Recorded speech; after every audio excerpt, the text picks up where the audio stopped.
in as ladies. We do have fighter pilots also right now. And it's a very, very, I would say this openly, a very, very gender equal force. We all are, but the number of lady officers in Air Force is phenomenal. All right. And Jagriti, if you couldn't join that time, if you could just do a recap, a short recap. Yeah, I would.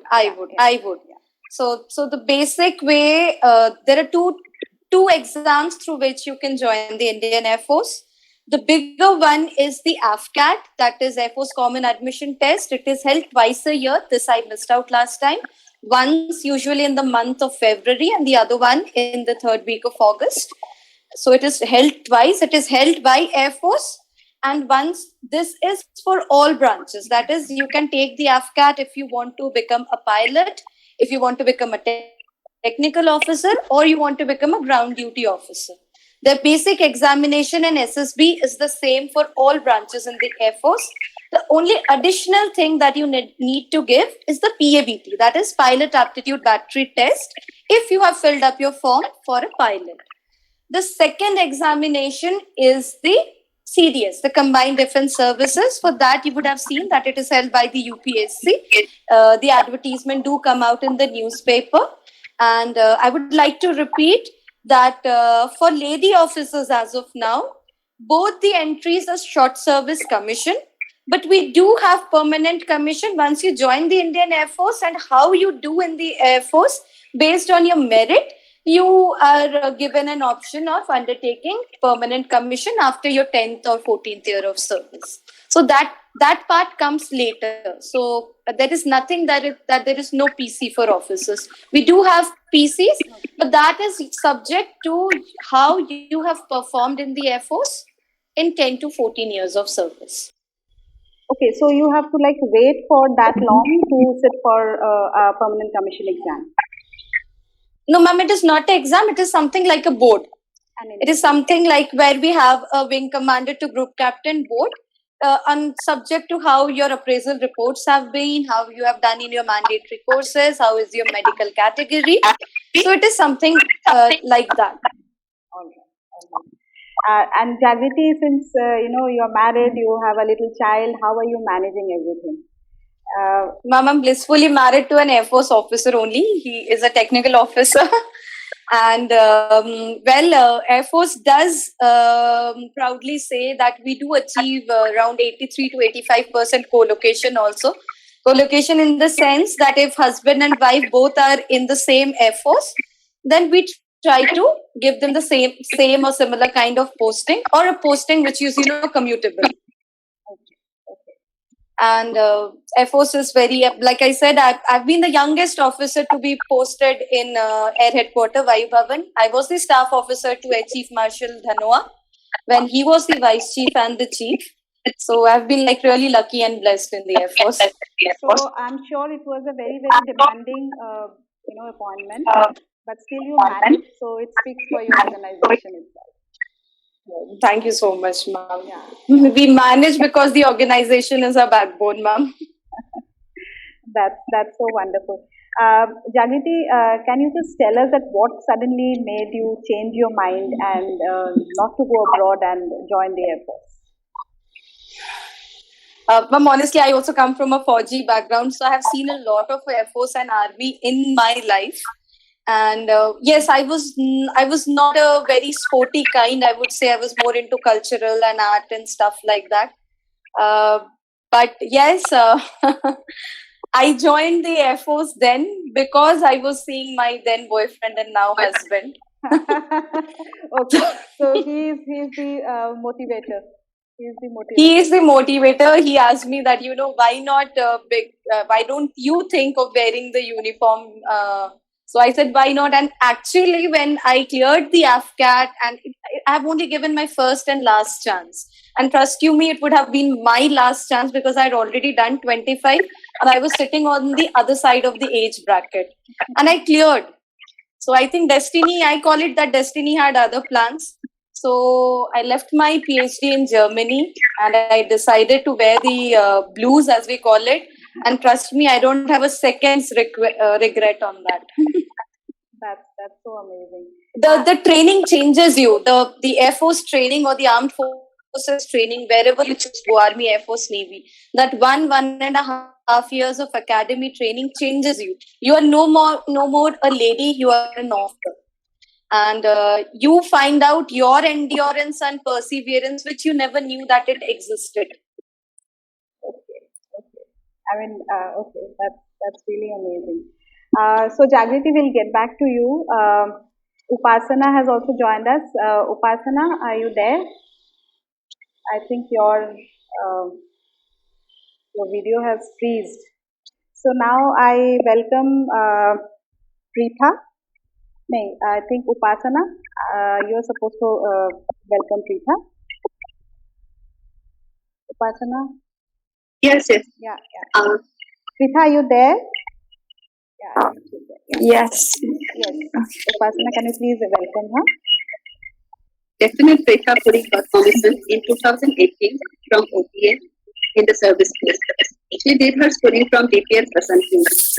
She completed her undergraduate studies from Gargi College with political science honors. She is a former travel writer at Tripto. Hi, Preetha. Good evening, ma'am. Good evening. So I'll just give pleasure to see you again. Yeah, same here. I'll just give a short intro how Preetha and we met. So it was like last year during these days, I mean a few days after this time, about I think 10th or 15th of July, we met at the Indira Gandhi Indoor Stadium while the APS kids were preparing for their performance, for the celebration of 28th Kargil Vijay Divas. So that time I see this little girl and like absolutely smart, and she must be as old as my son, and but she had so much command over the men, and she was everywhere running around, ma'am, do this, do that, and she was in charge of a lot of things. She was so kind and so helpful, and we all kind of just gelled so well. Those that 1 week, I think we all 5-6 of us, we gelled so well, and somehow I still kept in touch with Preetha. And I must tell you that we were all in awe of you, seeing such a, pretty and very delicate looking girl, but then the way you commanded and the way you kind of carried yourself, all your men were very scared of you. Okay, so they was very firm, you had a very firm command over them. And even over us also, when you said, ma'am, no, this and that, and you have to do this. So that was really, really amazing. Preetha, I want you to give us an insight that how you joined Army and what made you join. What are the different career options for a woman in Army or for a girl in Army? So I'll start with the beginning. I've come from a non-Fauji background, which means I have nobody in the family who's in the Forge. And it was always a dream of mine to join the forces. So I did a lot of research about it. I, was a frequent Googler about anything and everything that was related to the defense forces, and not just particularly to the Army. So I made friends who were, undergoing training at NDA or at AFA, and just got to know more and more about it, probably just because of my enthusiasm. So while I was in school, I was in a flux of, deciding whether I should be taking science or humanities. So I approached a lieutenant general who was a known family friend, and he told me that it was all right to take humanities. So I'm a non-science background, I'm a non-technical entry. And so a lot of people ask me the same thing, is it all right if we take humanities and then join the Forge? So I think that's perfectly fine. For those who are in school or about to go to college, it's all right if you're in a non-technical stream. I did graduation in political science, so I think that's more than enough, I suppose. I had done NCC as an open cadet when I was in school. I've done my BNC certificate. I did that as an open cadet. That means that my school did not have NCC in it. I suppose other schools do have, but mine didn't. And there was an option of joining NCC in the college as well. So, for all the children who are deciding that they want to get into the defense forces, NCC is a very good option. First of all, to understand if you're coming from a non-Forgy background, just exactly how it's not really the Forge particularly, but it really helps you get some exposure as to different kinds of people who come there, how you're going to be adjusting. You attend various camps, so it's a fantastic exposure for sure. And I think those who are willing to go into this stream should take up this exposure as a stepping stone. So I'm sure everybody knows that there's an exam called the CDS, which is the Combined Defense Service Examination. It's conducted by the UPSC and it's done twice a year. So the CDS exam is not just an exam to join the army; it's for all three services. And in the form you have an option of filling up if you want to go for IMA or INA or AFA or OTA. So for women, for girls who are going to apply, we don't have much option. We have OTA, which is going to be the army. We have AFA, and then we have INA. For those who are non-technical entries, you don't have to give math. So all that's going to come in your paper is going to be English and GK. And GK consists of your social studies as well as science. And it's all basic 10th grade science that you can, just pick off one of the books. So I studied from a book called Pathfinder by Arihant. Okay. And then you can pick up this book and you can start reading it. It's got basic science. It's got basic social studies. It's got English. It's got comprehension. So it clears a lot of ground for what is going to be covered in the examination. The result comes up about after like 2-3 months, and in July for entry, which is going to be the next examination. So for those people who have done NCC, it is easy to get through because you don't have to give an examination. So once you give the CDS, you have to clear an examination for the result of which comes after 2 to 3 months. And then you get, if you get screened in, if you get selected, you have to go through a procedure called the SSB, which is the Service Selection Board. Okay. Whereas if you're an NCC cadet and you hold a C certificate with a minimum B grading, you can directly go for the interview, which is the SSB. So you skip one step.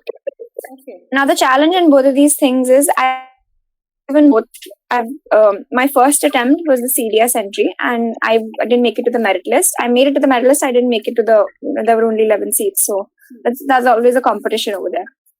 However, in NCC there are just about 2 to 3 seats, whereas in the CDS entry there are about 11 to 12 seats. I'm not sure if they've increased or decreased it, but by the time when I applied, which was in 2017, it was about that much.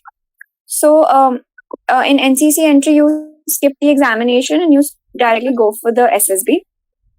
Now the catch here is that for your CDS SSB, you might maximum going to have about 60 girls who are going to be reporting at a service selection board, and out of that 60, you're going to have about 15-20 screened in. And out of those 15-20, you're going to have about 9 who are going to be recommended candidates, which means that they've cleared our procedure, they've cleared all 5 days of SSB screening. Okay, And whereas that's pretty, that's manageable. Out of 60, 15, 20 screening, and then, 9 getting selected is a good amount of figure as compared to the NCC. Because even though in NCC you skip the examination, so the competition gets tougher. So you have about easily about 200 girls who are reporting, and out of those 200 girls, you'll have about another 60 who make it, less than 60 actually. And out of those 60, they have to screen in just about 2 to 3 girls who are going to be making it through the 5-day process. So the screening is much more difficult, much more tougher in NCC. But of course, these are 2 different ways of entering altogether. For those who are technical graduates, so those who have done them probably engineering or any technical degree while in college, they can apply for a technical entry. So that is a completely separate process. Every branch has specific seats, say about 2 to 3 seats for every branch. Say you're a mechanical engineer or you're a computer something. So every branch has a different has different number of seats, and that's how that's how the screening process is done. So there are various coaching centers for SSB as well as the exam as well as the CDS. I mean to say, and both of them are very. I would say just like the way you prepare for an exam, I would suggest that it's just beneficial if you know what exactly is going to happen. So I was completely clueless about what the SSB is. I got a book from the library and I just kept reading through it, but I wasn't really sure what an SSB really is. So going to a coaching academy was quite useful for me because I got to know how the process is and how you're supposed to behave and, everything that's done for step by step. So that was useful for me. And however, you should be also very careful that when you go to these coaching centers, you shouldn't quite lose yourself. We tend to mug up every single thing, that if you don't do this, if you don't say this in the interview, they're not going to take you. Honestly, that's not true. The reason why the SSB happens is because they're screening you for who you are, and they have certain parameters which if they think you make it, they will take you. It's not like if you give me certain answer to a particular passage, I will take you. It's not like that. So a lot of misconceptions regarding coaching has to be cleared because people just can't go blindly rote learn everything they say and then go vomit it out in the SSB. They get to know because they have about 100 odd candidates they're screening twice a year, so they're very thorough with it. So once you clear the SSB, which is like a 5-day procedure, it is grueling. It is, there's a certain task like the GTO where you have to do some physical activities. You'll have been given some helping material to solve an obstacle, cross an obstacle. All of this is there. They teach you in the coaching centers. Even if you're not deciding to take a coaching thing, you can just, Google it. It's very easy. Everything is available on YouTube these days. So if not that, then that's where you think that's where you require physical fitness. So I can't really say about INA and AFA because I haven't really gone through the training, but I can definitely say for Officers Training Academy that it's one hell of a ride. And I'd like to put hell as bold, capital, italics, everything over there, because 11 months in Chennai is pretty grueling. It is more mentally challenging than it is physically. Physically, of course, it is. There's no questioning that. But mentally, of course, if you're strong enough to go through the heat, through the torture of it all, physical, mental, everything, you barely get to sleep, you barely get to eat. So a lot of people get demotivated. So did I. I remember calling up home on the first Sunday. And, we used to get our phone only for 15 minutes on a Sunday. And I used to just keep crying on the phone, where have you sent me, where have you sent me? So those kind of days do come. So it's not all roses, but definitely you have to keep going through. You have to keep making it through. So my mother used to say, just one more week and then, something better is going to happen. So that used to keep me motivated. I used to keep looking forward for the next Sunday. And eventually I came to the senior term. 6 months of junior term just flew by. Of course, there was no sleep. There was barely any food. You have to be very mentally prepared for the academy. I had a lot of friends who had sort of warned me that the worst can happen with me. So I was mentally prepared for the ragda and, no sleep, no food. I was just prepared for the worst. So everything was quite okay for me. I could deal with it because I was prepared for the worst. So when you get to the academy, you will have such thoughts, where the hell am I? Why am I here? I didn't come here for this. You expect to be treated like an officer from day one. But honestly, every single process in the academy is there for a reason. There are a lot of things that you're going to question because it's not going to make sense. But then the whole point of academy is that you leave your brain home and you just, go with the flow. And eventually you'll come out to be a tougher human being. So to survive academy, I see a lot of lady cadets going through injuries in the academy. Not just lady cadets, even the gentlemen cadets. We all come from a very cushy background. We don't work out as much as, the Fauji's do. And our fitness levels are somewhere, not these days, but, as students, we're all very lethargic. But I would say that if you're planning also to join the academy or to go through SSB, it's very, very important to maintain your physical fitness, and that will just push you through, and it'll just be like a stepping stone. It'll make you only better, to run. There are physical standards available on the internet, so you can always know how much time you have to cover your 2.4 kilometer run in or your 5 kilometer run in. And instead of just getting into it all of a sudden like a shocker, might as well start doing it gradually, so your body is much more acclimatized to it. And that's just going to prevent unnecessary injuries, because getting injured in the academy is not really wanted. You tend to there's a lot of trouble because you have to fend for yourself. Academy is survival of the fittest. Okay, Hobbes' theory applied. So you have to really go through all of that on your own, and it's best if you're fit enough to do that. So that's about academy. You eventually get through it. As far as my professional life goes, I have been commissioned for like 2 years now, and I have been posted to an incredible place, which I've been to many times before I joined the force. And I have been a high altitude runner, so that is the reason why I was posted to the place I'm posted to, because they wanted me to run. So it's not like I'm completely not in touch with my hobbies that I was pursuing before joining the organization. They're very well being taken care of. I have done all sorts of adventure activities, from parasailing to water rafting to riding and golfing, and I've done driving, biking, every single thing I've done. So it is a very, very adventurous life. I've taken a convoy from the place I'm posted to another far off location, which has been an experience in itself, to be commanding about 100 men under you, and that too at my age in service, I think is a phenomenal thing. And honestly, it makes me really proud that I did it. And when I met you, ma'am, in Delhi, it was another sort of, like a big project that was given to me. I was just like probably the junior most officer amongst maybe 50 odd colonels and brigadiers and, all red tabs. And there I was, hopping around like a little assistant. So it was a huge exposure. I am in the Army Service Corps. So my job is to take care of logistics. And by logistics, I just don't mean food. I mean transportation. I mean transportation of water, and any sorts of logistics that can happen, your ration, clothing, every single thing. So of course, it's a very famous saying in the army that the war is fought when the logistics is right. And that is very much true, because the army lives on its stomach, honestly.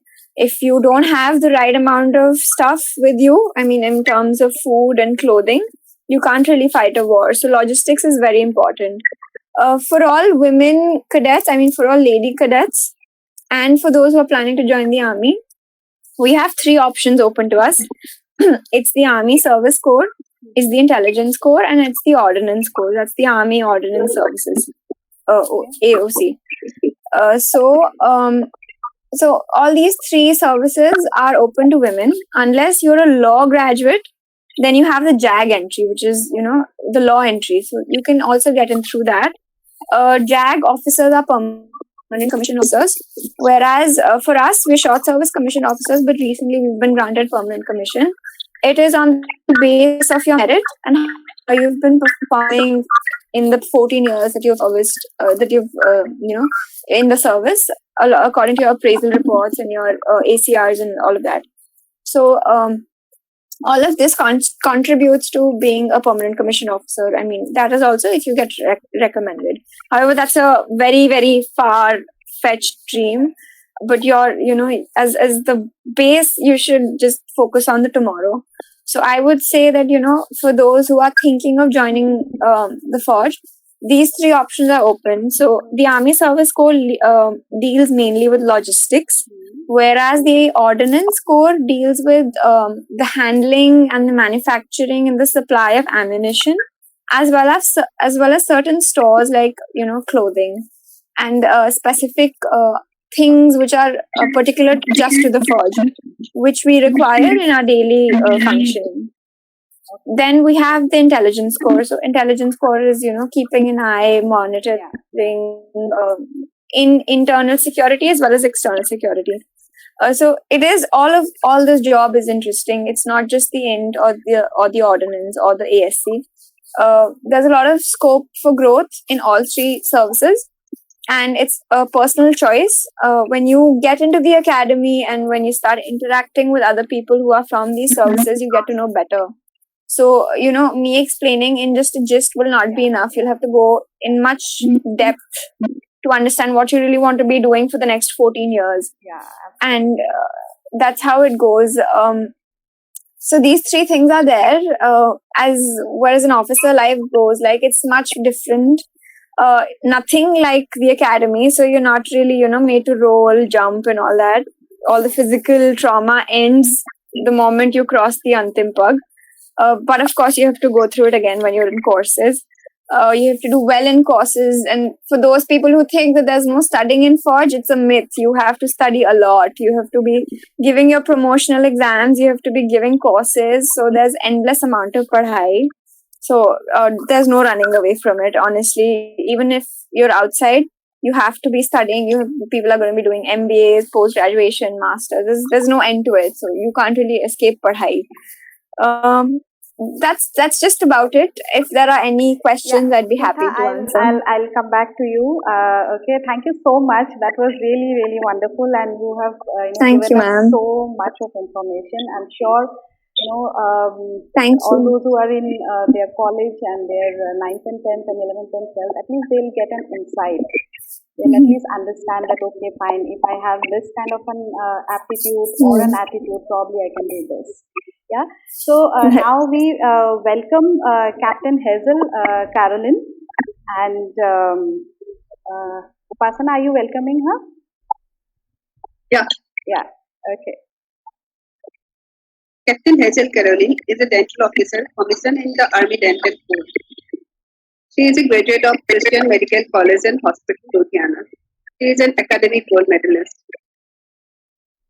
Yeah. Hi, Hazel. Good to see you after quite some time.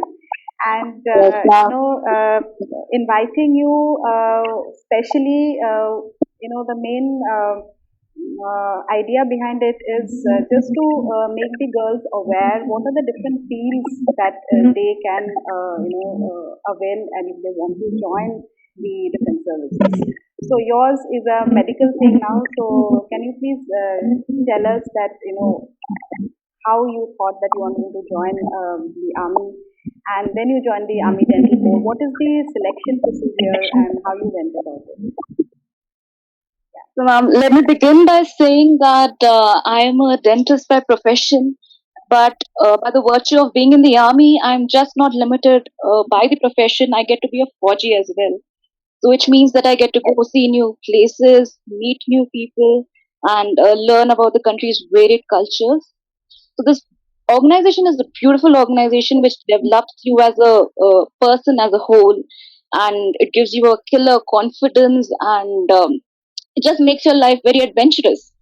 So Army Dental Corps, unlike the other services, it is really helpful for the lady officers because unlike the other services, you get a shot at PC right after 2 years of physical service.